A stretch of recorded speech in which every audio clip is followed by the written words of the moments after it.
কোনো না, কারণ আমার আগের ছবিগুলো হচ্ছে, প্রথম ছবি হচ্ছে আপনার ফেরদৌস, সেকেন্ড ছবি হচ্ছে আপনার বাপ্পারাজ, তারপরে যে ছবিটা সাইন করেছি ওটা শাকিব খান।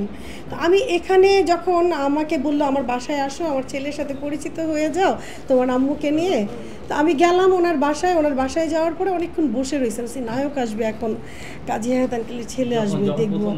প্রথম তাদের ড্রয়িং রুমে ছিলাম, পরে আমি বললাম যে আম্মু, আম্মু না, আমার প্রথম ছবির প্রযোজক অজিত রায় নন্দী দাদা উনি ছিলেন, উনি বললেন যে কোথায় মারুফকে ডাকেন, বললো যে ও ফাইট শিখছে, হ্যাঁ এরকম বললো, একটু ফাইটের ক্লাস শেষ হয়ে যাবে 10 মিনিট, আপনারা একটু বসেন। এর মধ্যে মারুফ এসে ঢুকলো, আমি ফাইট শিখছে বললো, তো ভাবলাম কি ফাইট ডিরেক্টর এটা।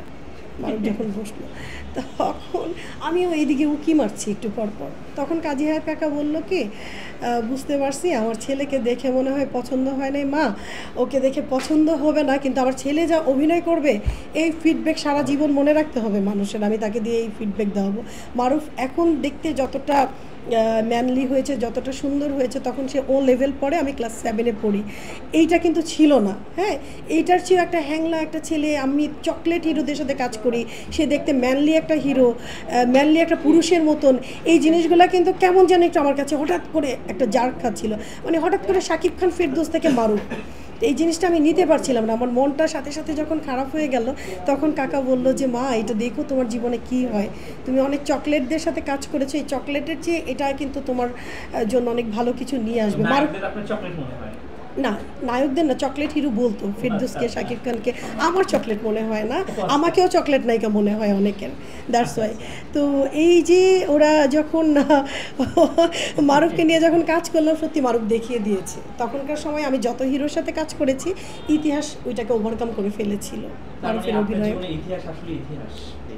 আমার জীবনে যেই ছবিটি না হলি না, ছবিটির নাম ছিল ইতিহাস, যেই ছবিটি না হলেই না, এই ছবিটিতে আমি মিস করবো তো দূরে থাক, ছবিটির মানে আগামাথায় বুঝতেছিলাম না যে কী করতেছি, কাজে এতই অবুঝ ছিলাম। তবে কাজী হায়াৎ কাকা মিনিটে মিনিটে আমাকে একটা কথা বলতেন, মেয়ে শোনো, বুঝতেছো না এটা যে কী হবে, এটাই কিন্তু তোমাকে পরিচিত করে তুলবে। তখন মনে হতো কী ছবি, কত ছবি দেখলাম, আমাকে কত মেক করে সুন্দর করে, যেমন এর আগে আমি 2টা ছবিতে কাজ করেছি। ইতিহাস কিন্তু অনেকে বলে আমার প্রথম ছবি, এটা আমার 3 নাম্বার ছবি। আমার প্রথম ছবি হচ্ছে কেন, না আমার প্রথম না, একসাথেই 3টা ছবিতে আমি ওয়ার্ক করছিলাম। কেন ভালোবাসলাম যেমন আমার প্রথম ছবি, আমাকে অনেক ধরে কাজ করেছে ওটাতে। তো ইতিহাসটা একটা অ্যাকশন গল্প, যেখানে নায়িকার চাইতে গল্পের ভূমিকা অনেক বেশি। তা আমার মনে হইতো কি যে এখানে তো আমাকে কাজ করানো হচ্ছে কি, আর আমার উপরে গল্প না, বা গল্পের ভিতরে আমি কাজ করছি, ইতিহাস কি হবে, আর খুব হেলামি করে কাজ করেছি ইতিহাসটা। এখন কাজ করলে আমার মনে হয় আরও বেশি পারফেক্ট কিছু দিতে পারতাম। তো ইতিহাসের কথা বলতেই হয় যে এই ছবিটির জন্য আমাকে এখন যদি 2জন মানুষও চিনে, এটা ইতিহাসের অনেক অবদান।